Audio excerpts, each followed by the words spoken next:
1 minute. At Rocky, our mission is simple, Michael? to know Jesus and love like Jason. him. But it doesn't stop within the walls of our church. Oh, sorry. What We was want that? to make Could a you real verify that we are impact in caught our up on community our stream? and around the world. We are not. We're I a need to do church that understands Heck yeah, the thank you, importance sir. of Thank putting you. first things first. By putting our relationship yeah, with God I at love the not forefront being of all caught we up. do, we become better equipped to serve those around us. But we don't walk this journey alone. We believe in the power of going together. We're here to create a space where you can build deep, meaningful connections and experience the power of All right, authentic community. cameras. First song is In our led by pursuit Luke. of being for the one, we recognize the value of We're each gonna praise individual. him anywhere. Every except we're person has a specifically unique praising story. him here. Our aim is to make the unseen feel seen and share Jesus' love with as many people as possible. It's our hope that you would encounter God in ways you've never Anywhere imagined, within the grow in your truly faith, anywhere. and most importantly, I also need to experience remember the how quick the overwhelming tempo power of of this song this love. is. It always We're catches me so off guard. excited you're here. Ready, one. Take one. What's up, church? Come on, stand to our feet. Everybody out there, come on in the room. We're worshiping Jesus. Right off the Let's get after it. Let's go. Hey! Ready, four. Take four.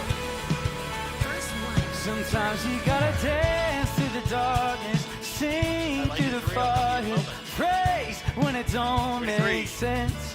Sometimes three. you gotta stare down the giant, worship from the lion's Coming back to one. den. Yeah, come on, church. Ready, one. Sometimes you gotta shout it from the mountain, louder in the valley, trusting that he's gonna get you there.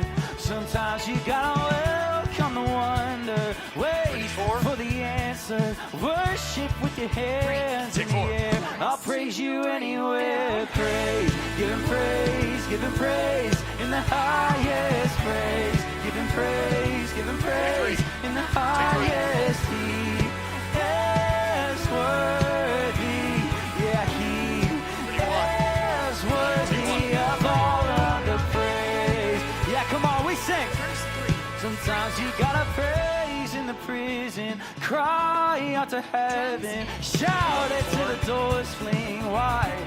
Sometimes you gotta stand on your shackles, Take four. brave in the battle, worship with your hands held high. I'll praise Ready, you three. anywhere, Take praise, give him praise in the highest praise, give him praise in the highest. He is worthy, yeah, he is worthy of all of the praise. Give him praise in the highest praise. Give him praise in the highest. He is worthy, yeah, he is worthy of all of the Ready, four. praise.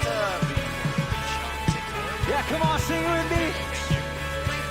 Oh, faithful all my life, blessings day and night, countless reasons why I'll praise you anywhere. Every promise kept, goodness every step, each and every breath. Come on, I'll praise you anywhere. Faithful all my life, blessings day and night, countless reasons why I'll praise you anywhere. Every promise kept, goodness every step, each and every breath. I'll praise you anywhere. Praise, give him praise in the highest praise. Give him praise in the highest. He is worthy, yeah, he is worthy of all of the praise. It's not a song, it is Nick coming up to your I'll praise you anywhere, a mountain or valley. I know that you're with me there. I'll praise you anywhere. Come on, church. Yeah. What a way to start. Isn't it good to be at church today? Man, so glad you guys have joined us. We're continuing a series that we started last week on parenting today. Just get ready. Like you need to hear it. It's been so good for me. I have two teenagers at home and a third that'll be a teenager in just 20 days. And I needed last week and then today Amanda is teaching from our Frederick campus, and it's just so good. If you're new here at Rocky, whether this is your first Sunday or you've been here for months, if you are new here, we'd love for you to swing by our new here table. We'd love to meet you. We'd love to get some information from you so we can stay connected. We have a gift, a brand new gift for you that we know that you would love. But right now, we're going to continue to worship. And let me just invite you to lean in to our singing time together. We see over and over in Scripture that James God came in, loves moved to the hear us cursor worship. over just a He certain loves spot to on the hear us screen sing. and then left. But God is He generous, didn't do and when anything, we he just worship, moved it's the not just cursor. good for Him, it's good for you. It's good for us, hearing each other's voices. mysterious Life is ways, tricky. right, James? Life is difficult, and we need to lean into these times when we're gathered together. So if you're not a singer, it is totally fine. You're probably thinking, hey, the people around me, I don't want to put them through that, right? Popping off. It's okay. You don't have to be good at singing. I just encourage you, lean in. He is worthy of our song. He's worthy of our attention this morning. And just like anything else, the more we put into it, the more we get out of it. So let's lean in to worship today. It's good for God. It's good for us. Let's keep singing. Come on. 4. Take 4. Intro, All right, pick up the hand. 2, Say it, Bruno. 3, You know, I 4. have no idea. I know. Man, he Take is 2. worthy. Take 2. And we got a baptism during this song, so come on, church. 31. Let's celebrate as they come up out of the water. God's moving in this place, so let's sing to Him. Let's go. 2, Take 1, 3, Giza. 4. Last baptism's taken him a little bit, but I think I'm going to hold on taking it until the recording is done. Till from heaven you came running, there was It's okay, we mercy lead to in the your second song, eyes, third song. to fulfill the law and prophets. To a virgin came the word, from the throne of endless glory to a cradle in the dirt. Chorus. 2, 3, Stand by 4. 4. Praise the Father, praise the Son. I will let you guys know when I'm ready to do Praise this. the Spirit, three Stand by 3. in one. This is all 3. God of glory, majesty, praise forever to the King of Kings. Verse 2. Stand by 4. Drums in. This is all 4. To reveal the kingdom coming and to reconcile the lost, to redeem the whole creation.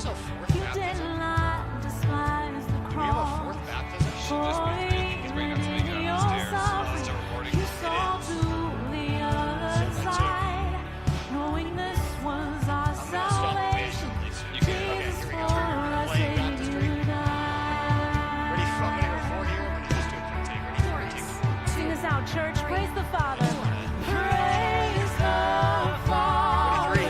Praise Take 3. the Son. Baptism. Ready? Baptistry. Praise the Take Spirit. baptistry. Three in one.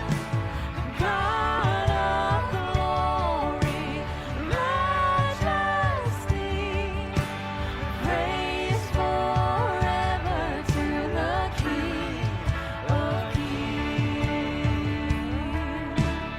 Verse 3. Breakdown. And the morning that He I might come out rose, to 3. Might come all out of to 4. I'll let you know. heaven held its breath, till the stone was moved for good, for the Lamb had Take 3. conquered Fast death, transition back and to the Baptist dead Ready? rose from their tombs, and the angels stood in awe, for the souls of all who would come to Coming out the the 4th verse. Father We've got a as big Lord. transition between And the church of Christ was born, then the Spirit lit the flame. Now this gospel truth alone shall not kneel, shall not fade. By His blood and in His name, in His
Lord. I didn't actually Three, hit that outro. four.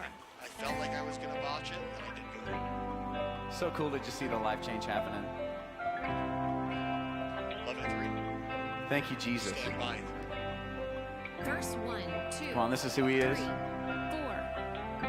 The Lord is my shepherd, and he is everything I need. So I will not worry, Stand by 3. I will not fear the I enemy. love that. He says that he loves me. He says that he's with me. I walk through the valley Chorus. of shadow and death, and still I know he has good plans. He has good plans for me. Come on. So I will take heart in deserts and gardens. He has good plans. He has good plans for me. Stand by 4. If I know my Father, I know my Father has good plans, good plans. Stand by 3. Yes, he does. Verse 2. Slowly build. The Lord is my Savior, so why should I doubt my victory? And why would I question? Come on. The rod and the staff that comforts me. He quiets the waters. He quiets the storm inside of me. So what could be better? Come on. Than walking with him when I believe he has good plans. He has good plans for me. So I will take heart in deserts and gardens. He has good plans. He has good plans for me. Ready 4. If I know my Father, I know my Father has. He has good plans. He has good plans for me. So I will take heart in deserts and gardens. He has good plans. He has good plans for me. If I know my Father, I know my Father has good plans. Oh yes you do, God. Plans for a hope and a future to prosper. Eternity with you, Jesus. Good plans. Come on, church, sing it together. We know it. Let's go. Oh, surely your goodness and mercy will follow after me. A fear will not find me, 'cause I'll be dwelling in the house of God. Surely your goodness and mercy will follow after me. The fear will not find me, 'cause I'll be dwelling in the house of God. Surely your goodness and mercy will follow after me. The fear will not find me, 'cause I'll be dwelling in the house of God. Surely your goodness and mercy will follow after me. So fear will not find me, 'cause I'll be dwelling in the house of God. He has good, sing it. He has good plans for me. So I will take heart in deserts and gardens. He has good plans. He has good plans for me. If I know my Father, I know my Father has good plans. Yes, you do, God. Good plans. Just the chorus, which I can click along. It's mostly when he went back into like the verses that's where I was like, my nope. Father, I know my Father has Say I'm not doing it. I'll Yeah, good plans. sounds good. Good I'll try to plans. follow that first. 3, 4. Oh, he has good plans. He has good plans for me. So I will take heart in deserts and gardens. He has. Come on, sing it over your life today. He has. Yes, he does. For me. If I know my Father, I know my Father has. Yeah, church, today so many of us are walking with things that we wish we weren't walking with. But man, I love that truth that we can just rest in that today. He's got good plans. So come on, sing it again. He has good plans, like we mean it. This time he was like, Oh, he he does have has good plans, though. good plans. Whatever, man. He is out. He has He is out. good plans I'm for done. me. So I will take heart in deserts and gardens. That's true. He has good I think plans. we just keep it like He this. has good plans for I me. think this is more of a worship. If I know my Father, I know my Father. Good plans. You want to go For you. back and do Praise You Anywhere as well? You want to run through the whole... So surely Oh, yeah. your Okay, this is where I'm goodness cutting it. and mercy will follow after me. Oh, fear will not find me, 'cause I'll be dwelling in the house of God. Surely your goodness and mercy will follow after me. Oh, fear will not find me, 'cause I'll be dwelling in the house of God. Oh, surely your goodness and mercy will follow after me. Oh, fear will not find me. Oh, come on, sing it again. Surely your goodness. Oh, surely your goodness and mercy will follow after me. Oh, fear will not find me, 'cause I'll be dwelling in the house of God. 'Cause he has good. You sing it. Take two. He has All right. good. No more. plan. I will not humor For this me. tomfoolery any longer. So I will take heart in Putting my deserts foot and down. gardens. He has good. He has good. Thank you, Lord, Okay. for me. No, I thought he was transitioning. If I know my thought he was Father, I know my Father has good plans. What is this life That's Psalm we live? 23, church. That surely your goodness and mercy will follow me all the days of my life. I'm gonna go over it. Thank you. Through the valleys that we walk through, Thank you very the much, Roman broken Cams, relationships House in our Cams, life. for being out there. for you who are facing a Go diagnosis check this out. today, Yeah. surely your goodness and your You are all mercy good will to follow go me home all if the you need days of my to, life in the and, craziness of sit our down, country, relax his walking legs, into doing, a like, crazy squats election. and stuff. God, you are still fully in job. control. Appreciate you being here. God, you are Good still job, fully Cams. on your throne. stuff. You are unfazed and unmoved because you have good plans for us, God. And so we put our hope in him because he has good plans. And let's just remember that, of course, we can ask God for so many things. He's blessed us in so many ways. But the good plan isn't more money in your bank account. It's not everything in your life lining up perfect. Ready, That's not the CG, good for plan. communion. The good Misha, plan you're almost was done. Jesus on Thank that you for cross trucking it and out. then in that grave Do a double and then camera not in duty, that too. grave. That is the good plan. Salvation in Jesus. Fully forgiven, fully free in him. That is the good plan. And we thank you, Lord, for all of the countless blessings and all the times that you pull us through again and again. he But is church, let's not get it twisted a minute. today. The good plan 45 seconds, I guess. is eternity with Jesus. So you guys can take a seat. We're going to take communion together today. Where he baits communion a couple times. And this was Jesus' idea. That was the communion first bait. was. And he says, do this in remembrance I was of ready me. for it. So this is a moment to remember how awesome he is. A moment to celebrate that in his eyes, you're free. That you are one of his children, that you've been adopted into his family. And that today you're forgiven. That's the good plan. So church, get in front of him today. Get honest with Jesus. And just tell him that you love him. And that's why we're here. Because he's been so good to us. We just saw baptisms and there's life change happening in this church. It's so good. So yeah, go ahead, take some time with him. Ready, CG? and then we'll get into it. Take CG for communion.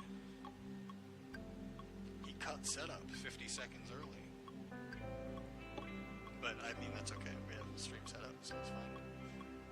We should have, like, a little light box that they could see in here that we could, like, press, and they could see a small light in the window telling them that we're, like, good to end the setup and the prayer. Yeah, do you remember the old days when they had the lyrics screen on the back? On the back above the doors. I do remember that. Yeah. I didn't realize it was gone probably like 2 years after it disappeared. And then one day I looked up and I was like, oh, wait, where'd it go? I think I realized it once I saw the TV screens down there. I was like, Yeah. wait a second. Why would they need the TV and the project? Oh, there's no projector.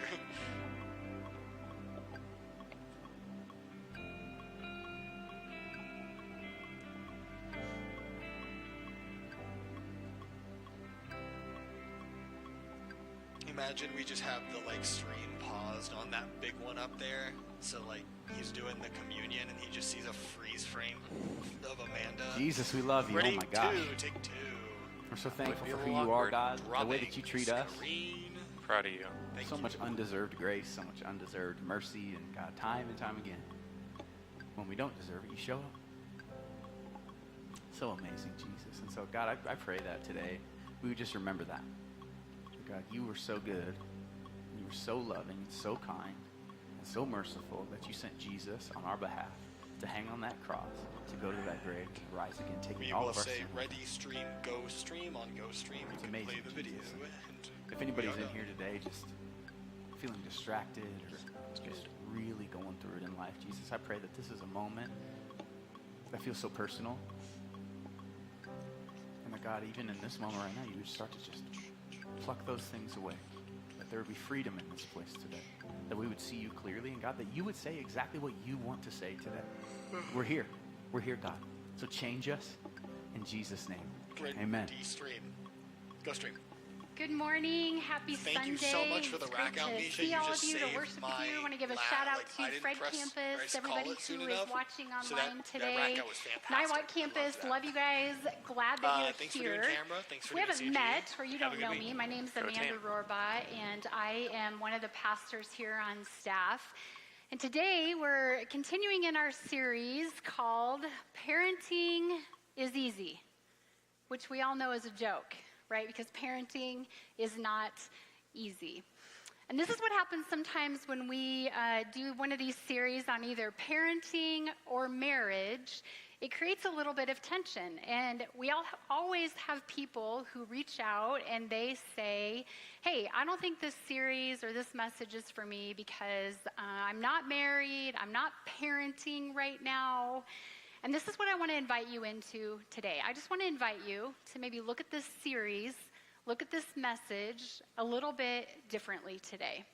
Because honestly, I think that we all have a role to play when it comes to parenting. Right? So there's a lot of you in the room that you are parents. Both campuses, if you're awake, raise your hand if you're a parent this morning. You're quiet. Nobody made noise, but they raised their hands. I hope both campuses did.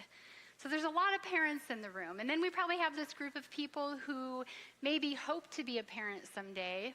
And we have a group of people that maybe you're about to become parents. And then there's some of you that maybe you're not parenting actively right now, but you might be walking alongside someone who is parenting. So maybe you're an aunt, an uncle, a friend, you're mentoring someone in that. And then maybe you're like me. I'm at this stage of my life where I'm not parenting, although don't get your hopes up, it never ends, never goes away. But I'm not actively parenting, but I'm actually in this stage of life where I'm watching my kids parent. And it's just a very interesting stage of life. And Matt kicked us off last week. He did a great job of kicking off our series, talking about this tension of marriage and parenting and how those two things go together. And he talked about the ideal and the real. So if you missed that message, go check it out. But this week I'm excited just to continue talking about this topic. But before I continue, I think it's probably good for you to get a little bit of a picture of my parenting journey. So I got married when I was 20 years old. I got married to my husband, Dee. We've been married for 29 years. And thank you. When we got married, Dee was actually divorced and had 3 kids. So at the age of 20, I became a parent to 3 stepkids that I love and adore to this day.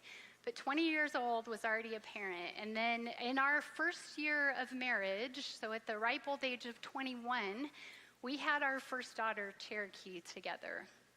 And then fast forward about 2.5 years, and we had another daughter. So I am 23, almost 24 years old, and I am parenting at some capacity 5 kids at that point. And so just for a little fun and vulnerability, I'm going to show you what our family of 5 looked like. If you don't laugh, I'm going to be extremely disappointed. This is funny.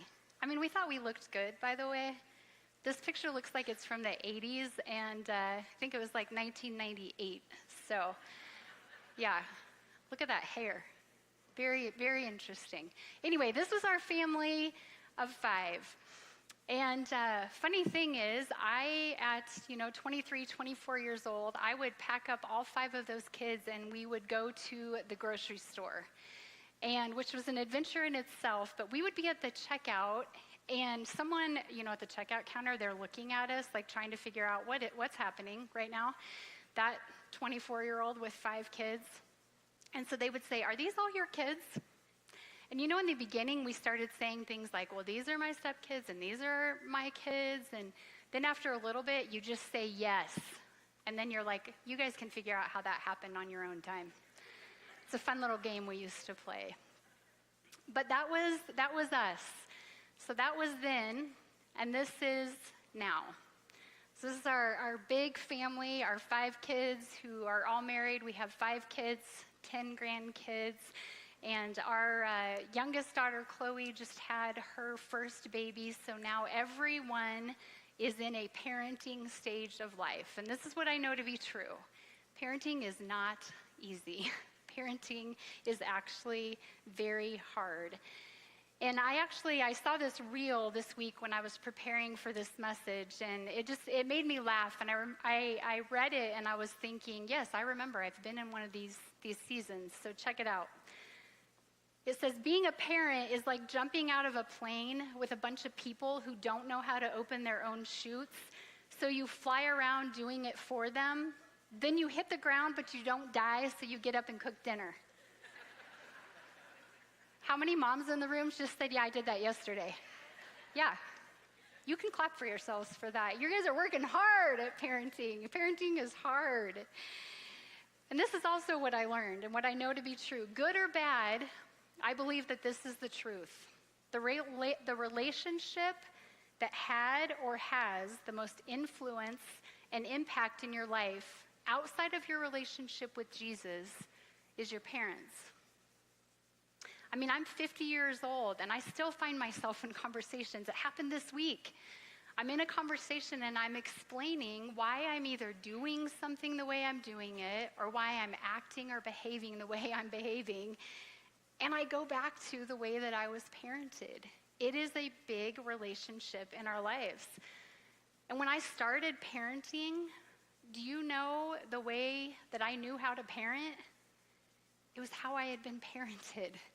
Right? Because we don't just take this baby home and all of a sudden we have all this knowledge of how to parent. It just doesn't work that way. And when I was 21 years old with my first kiddo and 3 stepkids, I wanted to be a good parent so bad. I mean, I also don't think we take our kid home from the hospital and we look at them and we're like, I hope I messed you up. No, we want to be a good parent. We don't want them to go to counseling when they're older. They will, but that's not the goal at the beginning. We want to do a good job. And then fast forward a couple years from my first kiddo, and we became Christians, or started our faith journey at that time. And so when you're starting your faith journey, what do we look to for good examples or good advice? We go to the Bible. Right? So I'm thinking, I'm going to learn how to be a good parent, not from my parents, but from going to the Bible. Guess what? No good examples. I mean, if you want to see the best examples of family dysfunction, that's when you go to the Bible. I mean, you start with Adam and Eve, who had 2 sons, and one killed the other, and then you just keep going from there. I mean, you've got Mary and Joseph, who actually lost Jesus in the temple, right? They forgot him and left him. These are not good examples of parenting. And even if we look at the life of Jesus, it's just not helpful. I mean, Jesus' siblings, they didn't even like him, right? They thought he was crazy until after the resurrection. We just don't have good examples of that. But this is what happened. Jesus, and thankfully Jesus and the New Testament writers, they did this. They painted a way forward for us all regarding this idea of parenting. Because even though Jesus didn't speak specifically to parenting, he didn't address it, he did lay a foundation for us, a foundation for parenting, by laying a foundation for our behavior. And this is what he did. In John 13:34, Jesus said this. He said, "A new command I give you. Love one another as I have loved you. So you must love one another." Seems simple enough, right? But this is really saying is that our behavior matters.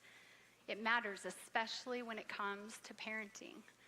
And I love what Andy Stanley says about this idea of behavior. He says, your parents' behavior, not their advice, their behavior, not their advice, determined whether or not you would want to be like them or with them. Matt talked about this last week in marriage. How they behaved towards you and each other in marriage mattered more. What they did, not what they required, right? Not their parenting skills, but their behavior determined the relationship.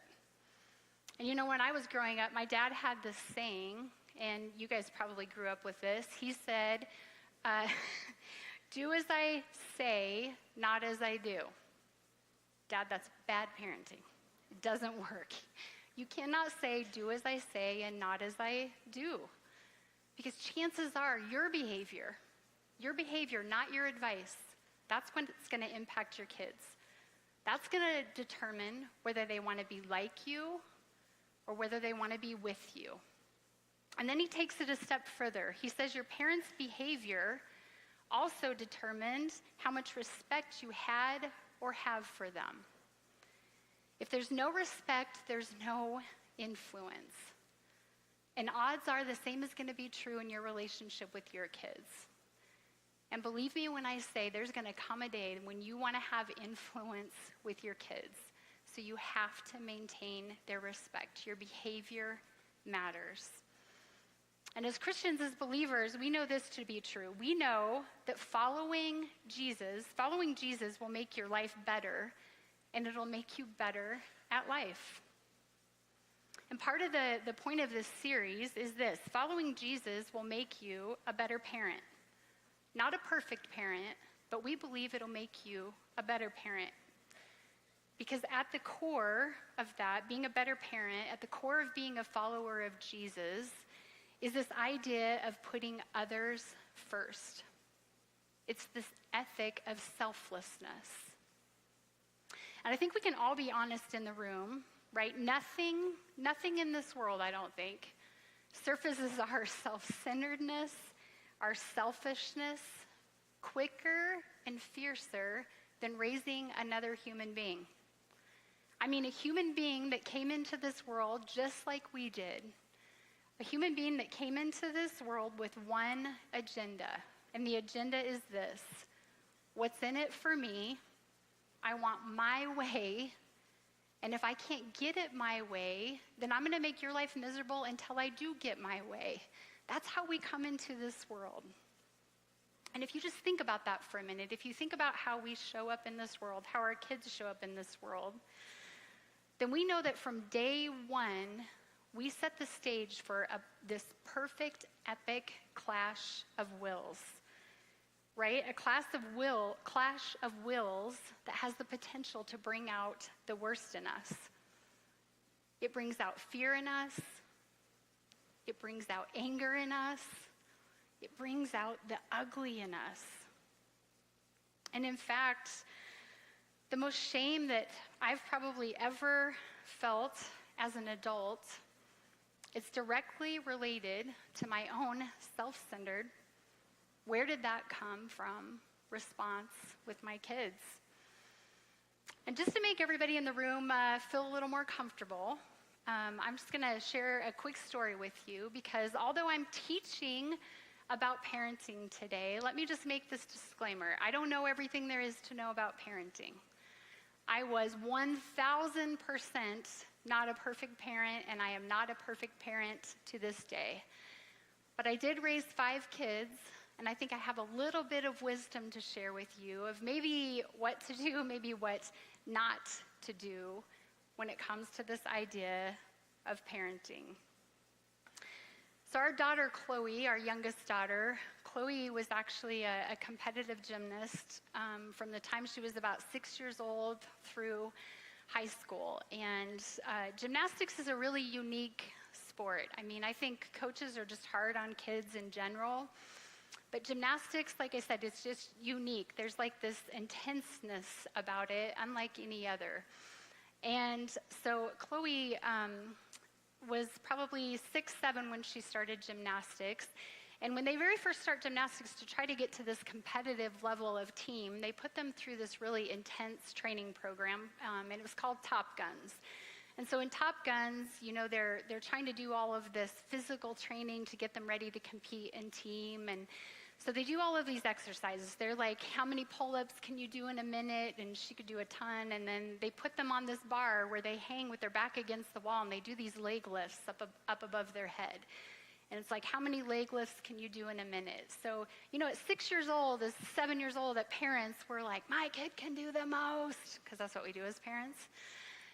And so I was falling into that, like, come on, you know, pushing. And one day I showed up at the gym, and Chloe probably had to work a little harder than some of the other kids at this. It didn't come easy to her.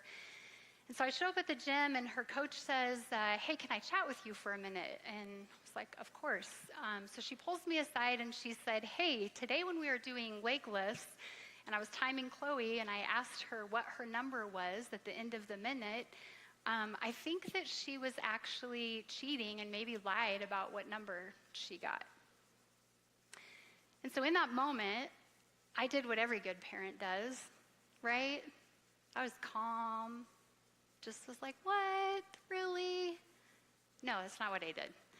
All of those things that I was talking about, the anger, the frustration, the just, my kid is not achieving in this moment. It started to rise up in me. It started to become about me. And so I grabbed Chloe. She was 7 years old. I took her out to the car, and I started letting her have it. Just lecturing her about not lying and just all of the things. Never for one moment stopped and asked any questions or took anything in. And that moment in Chloe's life, that became a defining moment. Not a good defining moment, but it became a defining moment. And here's the thing, it's in that eventual conflict of wills associated with parenting that the value system of Jesus becomes more relevant than ever, because those things, insecurity, anger, fear, what are those? You know what those are? Those are all products of self-preservation and reputation preservation on our part. And both of those things, both of those behaviors, those drive a wedge between us and our kids. And those behaviors, they cause us to lose influence. I lost influence with Chloe in that moment.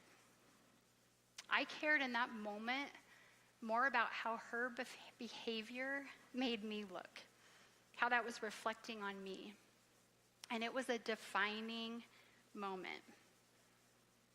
And do you know one of the reasons why it's so easy to look at other people's kids and say, like, hey, let me tell you how you should parent them?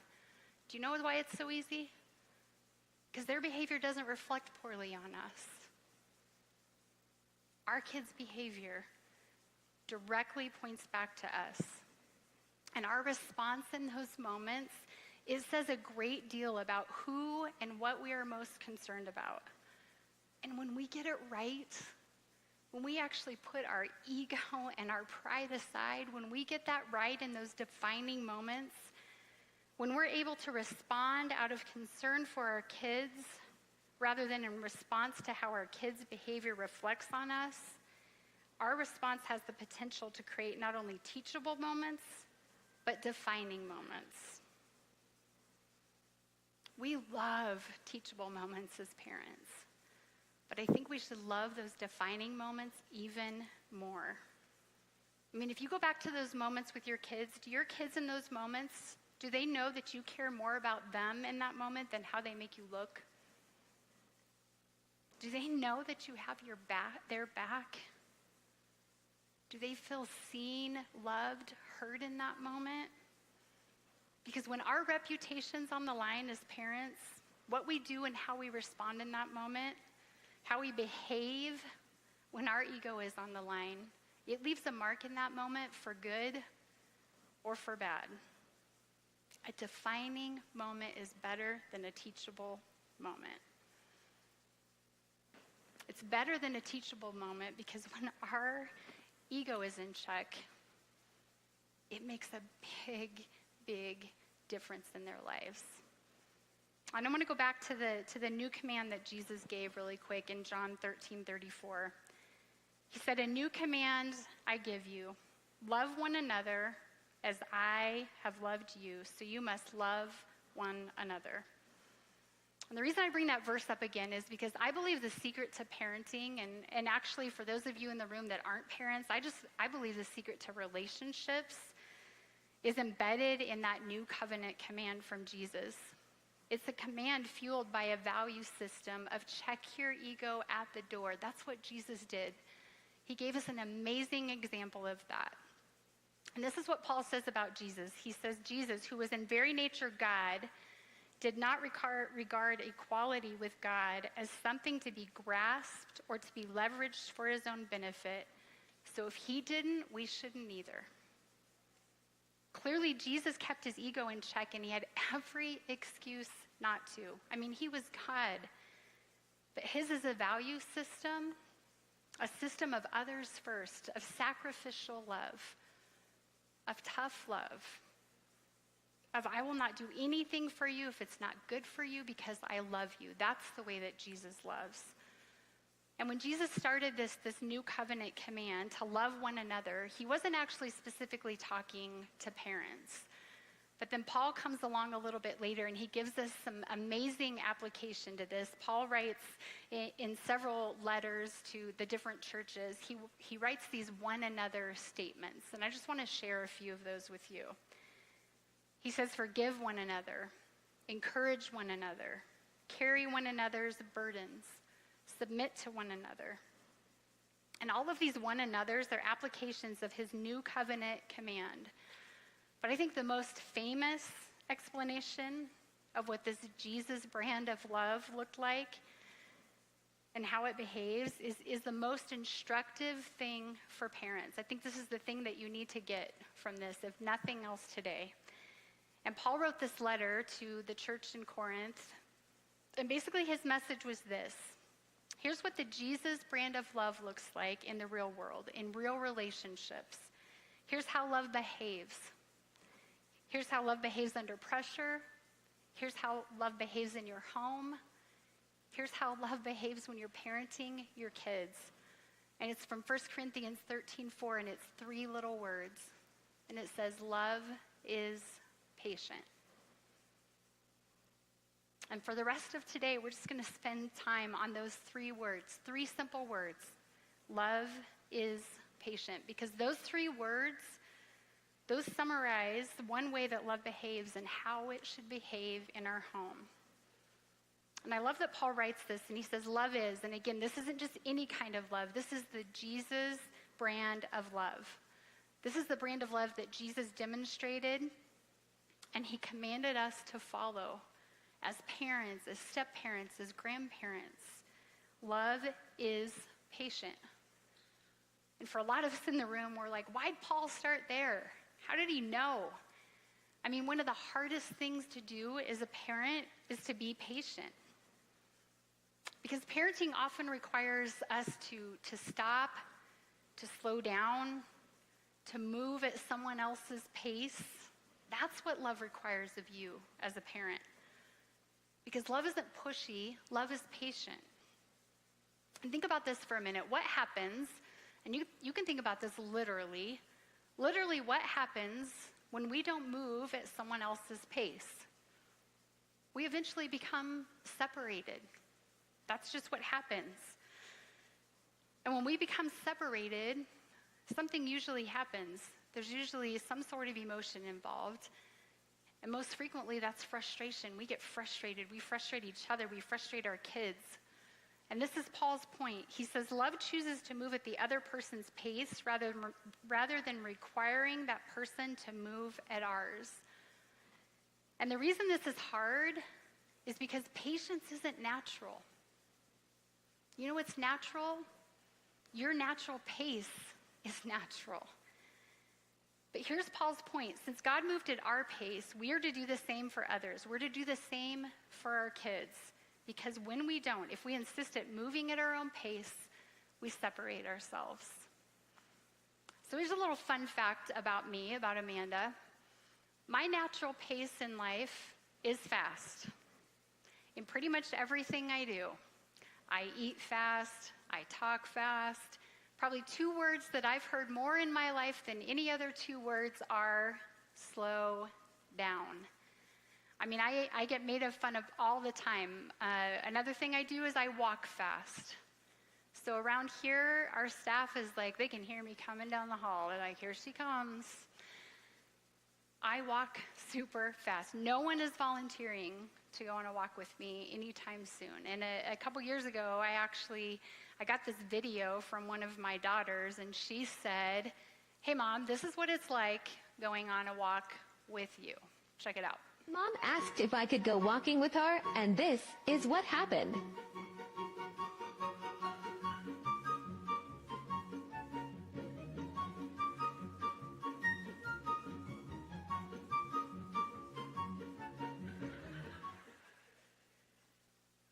Yeah, I'm sorry to say this is so true. It hurts.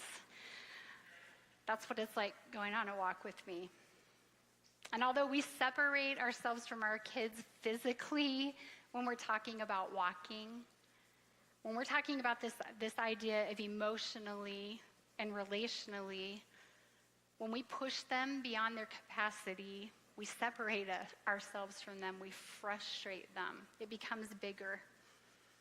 And it's interesting to me that the only specific thing that Paul says to parents about parenting is pertaining to this very dynamic, this very thing. And he wrote a letter, and he wrote it specifically to fathers, but it's in Colossians 3:21, and it says, Fathers, do not aggravate your children, or they will become discouraged. I just want to summarize this a little deeper for you. It says, Fathers, do not aggravate your children. Don't provoke them. Don't stir them up. Don't insist on winning. Don't insist on outsmarting, out-talking. Don't push too hard. Don't move too fast. He says, if you do, here's the end result. You will be separated. They will be discouraged. They'll be discouraged. They'll be disheartened. They'll eventually just lose motivation, and they'll just stop because they can't keep up. And again, the result is separation. And I think for some of us, we're like, Paul, like, how did he know again? The thing that gets us. And I know what some of you are in the room are thinking, because I've thought it. What do you mean we can't push them too hard, right? What if we don't? What if we don't push our kids? What if we don't expect more of them than they expect of themselves? What if they may not turn out what? They may not turn out the way that you want them to turn out. They may not become what you want them to become. That's what we say as parents. And I just want to pause for a second as parents. Just think about that statement for a second. Is that really what we want? We want them to become what we want them to become? What if we slowed our pace in a way that instead we walked alongside them and we helped them discover what they were born to do, what they were born to become? That's what great parents do.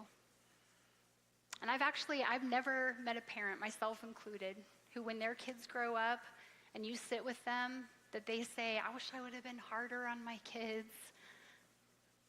Do you know what I have met? I've met plenty of parents of adult kids who have little to no relationship with their kids.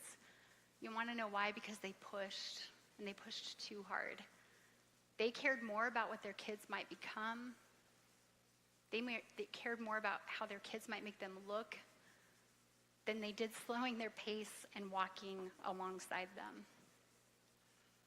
And I actually in my own life, I feel only by the grace of God and a lot of apology and a lot of starting over and saying, hey, I messed up, do I have the relationship that I have with my kids? Because I got this one wrong over and over and over again. I'm super competitive. I was always pushing my kids to do good, to achieve. But I do know this. If you're in that right now, it's not too late. Stop, own it, apologize, and start over. It's never too late. So inspire your kids, yes. Motivate, yes. Push to the point of exhaustion and frustration, no. Compare and shame, no. Because parents, you know what that's about you. We make that about us. That's not about our kids when we do that. I just want a little side note for you when you're talking about helping your kids become what they should become. Do you know what the number one predictor of relational and professional success is? The number one predictor of both relational and professional success is self-awareness. And self-awareness has this cousin called emotional intelligence, EQ. And how we teach our kids that, it matters, because healthy EQ in our kids' lives, it directly results in personal security instead of insecurity.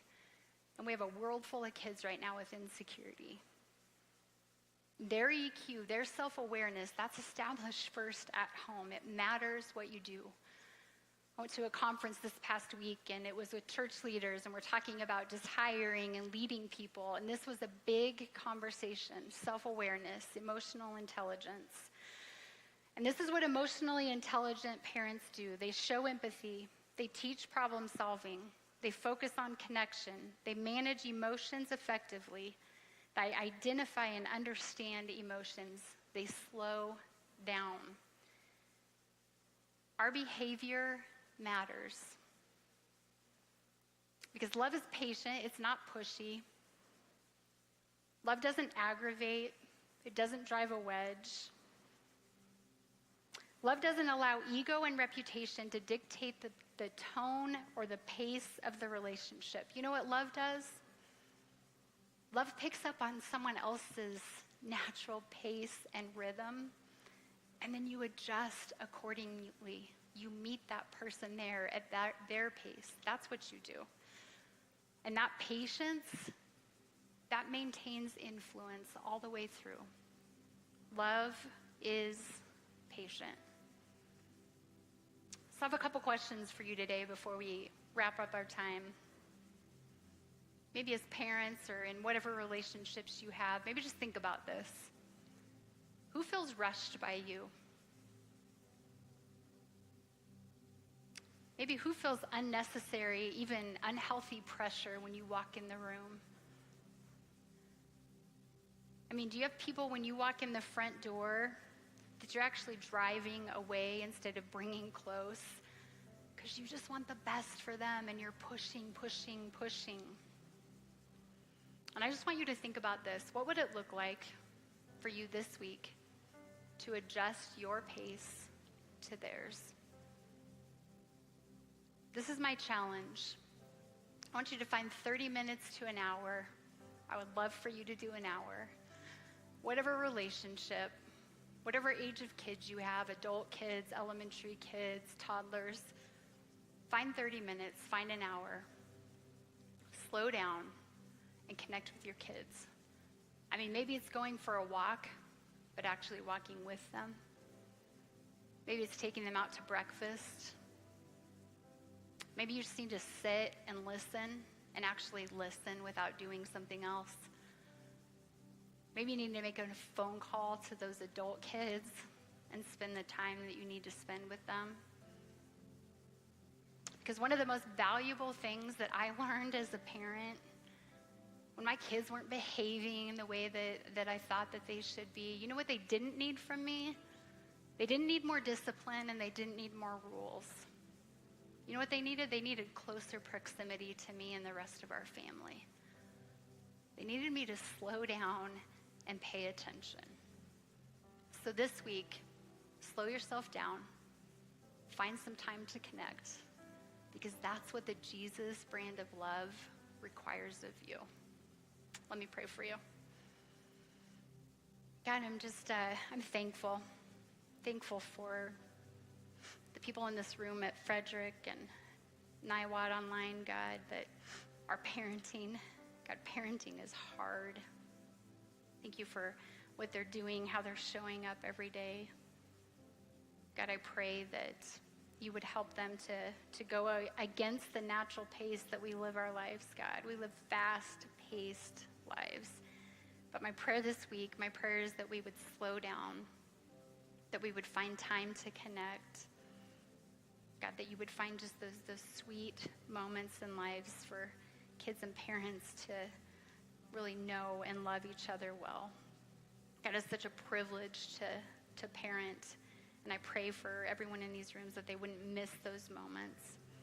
And God, for people who aren't parenting, God, that they would just look for opportunities to come alongside parents, to support them, to love them well in that.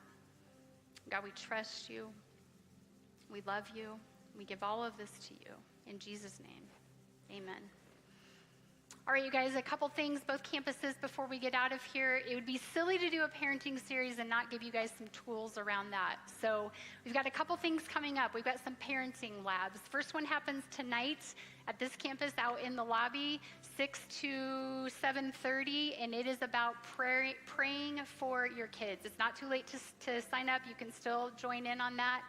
And then October 18th, 6 to 7:30, it is another parenting lab over at our Niwot campus, and it's talking about parenting with mental health in mind, which is a big conversation right now.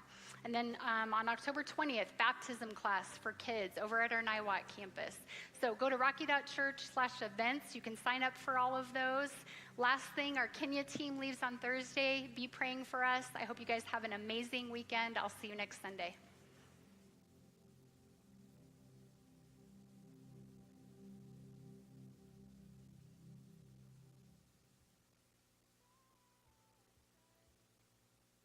Wonderful. Have a great week, everybody.